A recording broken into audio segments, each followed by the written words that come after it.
Hey, this is Ryan from 60 Cycle Hum the Guitar Podcast. Today I'm going to have some fun comparing the Fender Made in Mexico Duo-Sonic, which has been their current version of the Duo-Sonic for just over a year now, to the Squier Bullet Mustang, which is a ton of fun for 150 bucks.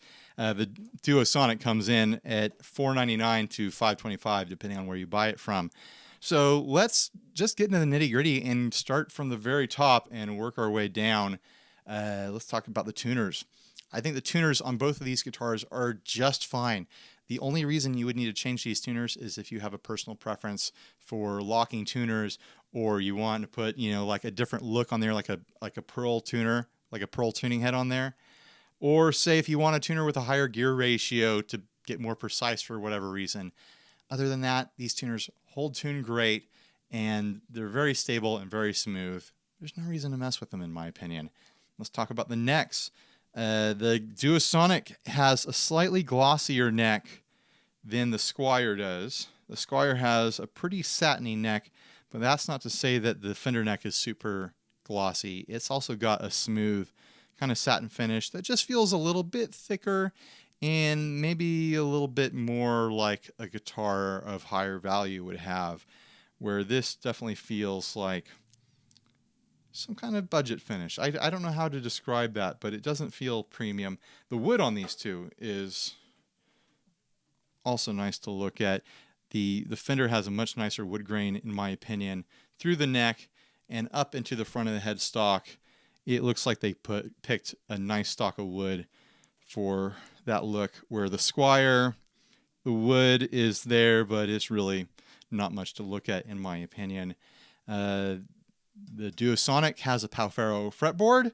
I think the Squier has rosewood. It might have gotten in before sights started. I'm not totally sure. I'm sure by now new ones coming in do not have rosewood anymore. Let's talk about the fretboard radius. The Duo-Sonic has your classic 9.5 Fender radius, I think. If I'm wrong, please correct me in the comments, but it has that feel of a 9.5. The neck is nice and full for a short scale guitar.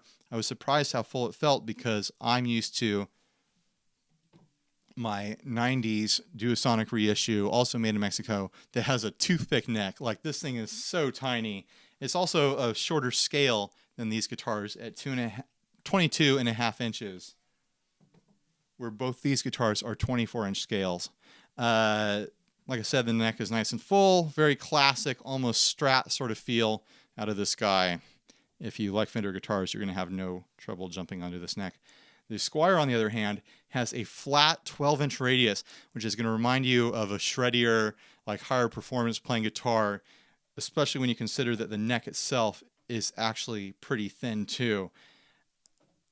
I don't know why they did it to this guitar, why they chose to make a flat, shreddy neck for $150 Squier, but I'm really glad that they did, because it is a ton of fun. If you like to play fast, this thing will do it for you. It is so ripping. I just can't believe how fast this guitar plays. Neither of these guitars have dead spots anywhere on the fretboard. The edges of the frets are dressed very nicely. There's no excessive bite. If I was given these guitars blindfolded and I hadn't been familiar with them, I probably would have guessed that they were both somewhere in the same price point just on fret feel alone. So really good job on the Squier is what I'm saying. And your standard Mexican, Fender style fretwork on the Duo-Sonic. There's nothing wrong with it. It's completely playable and it reflects its price point just fine. Let's talk about the pickups and the hardware down here on the body. So they both have humbuckers in the bridge. The Squier has a humbucker in the neck, and the Fender has a single coil in the neck. The Duo-Sonic has a lot more switching options. I say a lot more, what I mean is two more, because they both have two pickups, which makes you think 3-position switch. You've got 3 different options. But you have a coil split down here on the tone knob, which gives you 2 extra options. You've got your normal bridge, middle, neck, and then with the coil split on, you have coil split, and then neck single with coil split single. There's just a lot of tonal options that you can tap into really quickly with this guitar when you're playing in a live environment. When I played this thing live about a week ago, I was having a bunch of fun exploring all those different sounds, and they all work with each other in a really balanced way that surprised me. I've had coil split humbuckers on other guitars, and I always felt like I'm not actually going to use this because the sound difference between split and full humbucker is so dramatic. I just can't really deal with it. But something about the humbucker in the Duo-Sonic really goes well with that coil split. The humbucker itself has a pretty like high character, like mature tonality to it, where it's not just a big wall of output that blasts your distortions and overdrives. There's a lot of character there, and there's a lot of nuance to it. I was surprised how good this humbucker sounds, and how unique it sounds, honestly.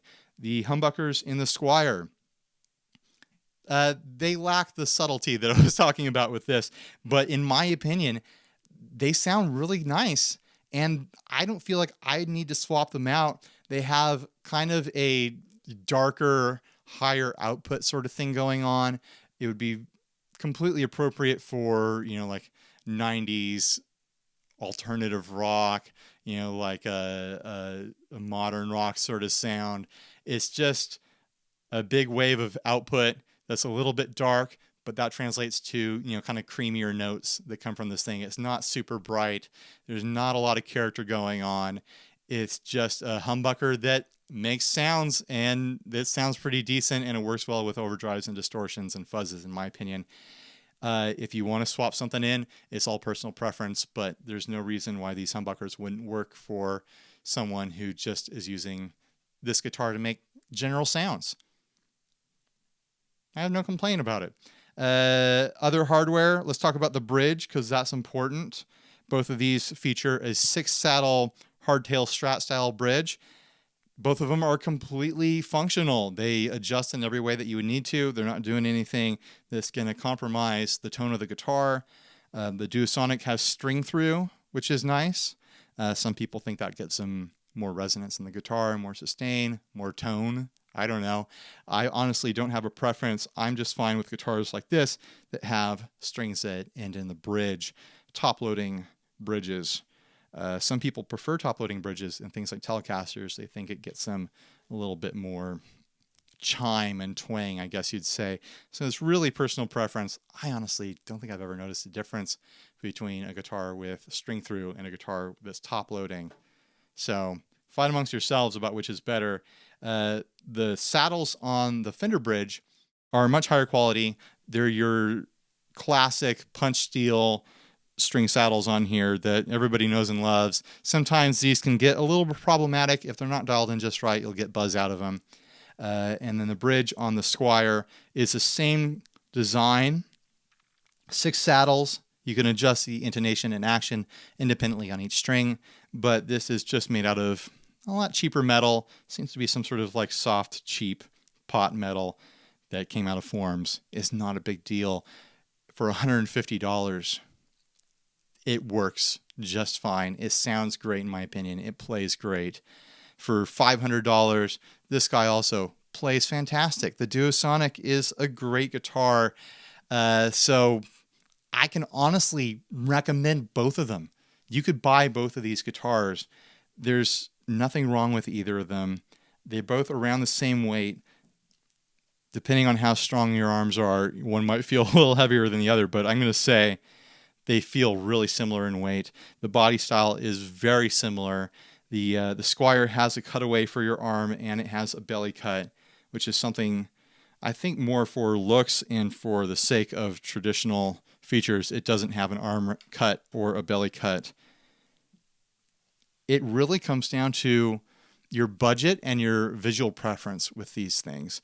I think the Fender Duo-Sonic is probably going to maintain its value a lot longer. It's going to be a guitar that is going to be classic for a lot longer. It comes with more tonal features, but then it's a lot more expensive. The Squier is an excellent playing guitar for the money. Like, I think this is easily the best sub $200 electric guitar I've ever bought, let alone played. To me, the real downside to the Squier is the aesthetics. Originally, these only came in 2 colors. this like imperial dark purplish blue sparkle and just black, which, like I've said before, are my two least favorite colors. Recently, they've been showing up in stores. They're not online yet. There's no information out yet, but they've been showing up in stores in a really nice seafoam green or surf green and an Olympic white color, which I'm really excited about those two colors. I'd love to get this thing in either of them. The Duo-Sonic comes in a wealth of colors that are all really fun, really classy. Like, you know, there's like a canary yellow.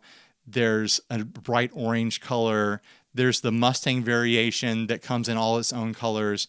They really knocked it out of the park, in my opinion, with the aesthetics of the Fender Duo-Sonic here. I'm really excited about the looks of them.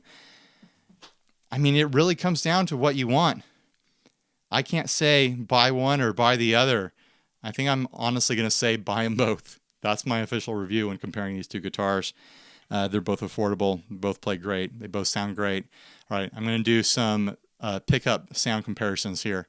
Thanks for watching.